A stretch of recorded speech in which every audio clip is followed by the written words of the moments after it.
I really just have a very simple question, and again, if other colleagues want to answer, anyone who's got the best answer, please. What is the CBDC for? Why?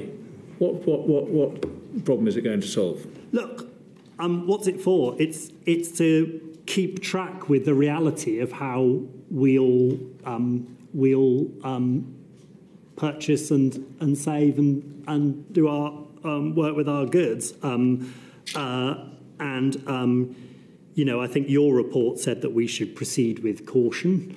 The government is proceeding, I think, with caution. There's a number of issues around privacy, financial inclusion, whether there's limits, monetary policy and interest, and the consultation is out on that, and you'll hear more about it tomorrow. But, this is about being a modern economy that recognises how citizens, want to do business, but that it throws up a number of challenges that you'd want to overcome before you decided to proceed. And we are still in that phase of looking at those challenges.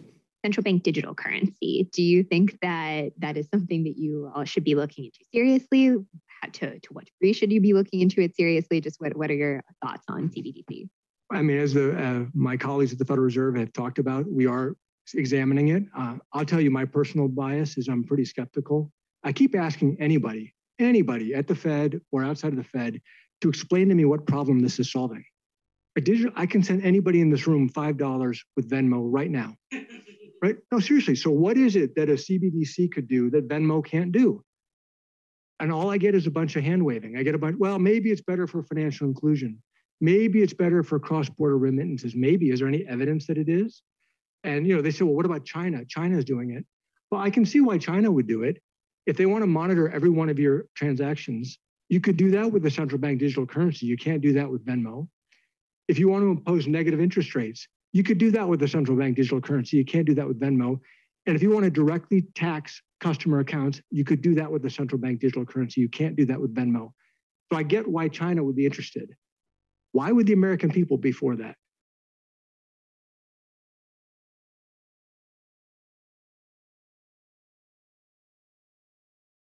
Central banks have lost control of inflation. Governments lost control of the public finance. Not surprising that markets respond to that. And whose responsibility was it then, if both the central bank and the government lost control? Well, I think all central banks in the West, interestingly, made the same mistake. And during COVID, when the economy was actually contracting because of lockdown, central banks decided it was a good time to print a lot of money. That was a mistake. That led to inflation. We had too much money chasing too few goods, and the result was inflation. That was predictable, it was predicted, and it happened. Unfortunately, it's very easy to manipulate a population, and the best way to manipulate them is with fear. We can really scare the you-know-what out of the global population, and we can gain control. We can start doing things like vaccine passports, and we can restrict your travel. I mean, people ought to be very concerned, because now what are we going through? A potential bank crisis? Be very concerned about a central bank digital currency, where they can just turn on and turn off your ability to purchase certain goods based on your social credit score. That's what happens in China. Do we want that in the U.S.? I think there's certainly people, the technocrats in the U.S., that would like to see that. We believe that a central bank digital currency would be detrimental to Americans' rights to financial privacy. We've previously seen examples of the government and governments around the world weaponizing the financial system against their own citizens.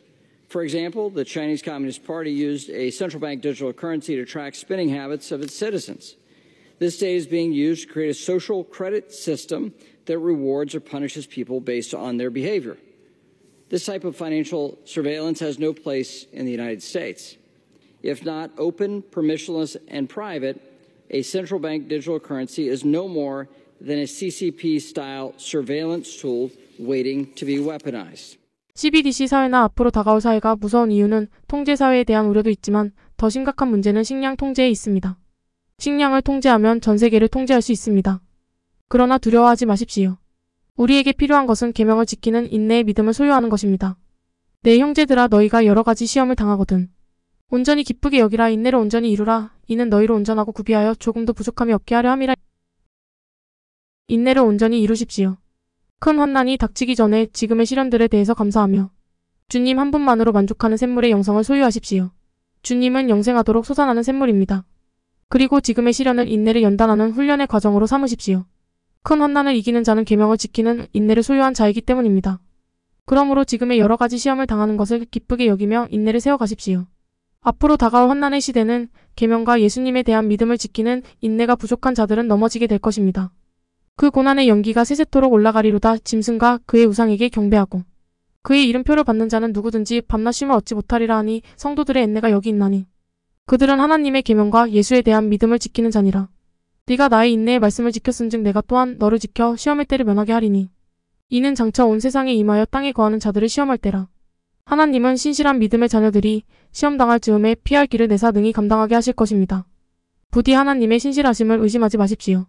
또한 하나님은 우리를 악에 빠지지 않도록 보존해 주실 것입니다. 내가 비옵는 것은 그들을 세상에서 데려가시기를 위함이 아니요 다만 악에 빠지지 않게 보존하시기를 위함이니이다.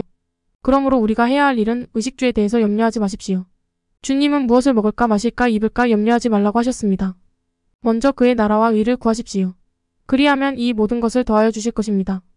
엘리야 선지자 시대에 사렙다 과부의 믿음을 본받으십시오. 그녀는 극한의 환경 속에서도 하나님의 말씀을 신뢰하고 순종하는 본을 보여주었습니다. 하나님의 약속대로 그녀는 기근 기간 동안의 양식을 공급받았습니다. 심지어 아들이 죽은 후에 아들이 다시 살아나는 더 큰 기적도 체험했습니다. 우리는 진실로 그녀의 믿음과 인내를 본받아야 합니다. 그러므로 우리가 마지막 때를 살아가는 데 깨어 있어야 할 초점은 첫째, 주님만을 온전히 신뢰하는 순수한 믿음과 인내를 갖는 것입니다. 주님 외의 세상과 물질, 자신의 노력을 더 의지한다면 화가 있을 것입니다. 둘째, 깨어있는 말씀으로 자기 예복을 거룩하게 지키는 것입니다.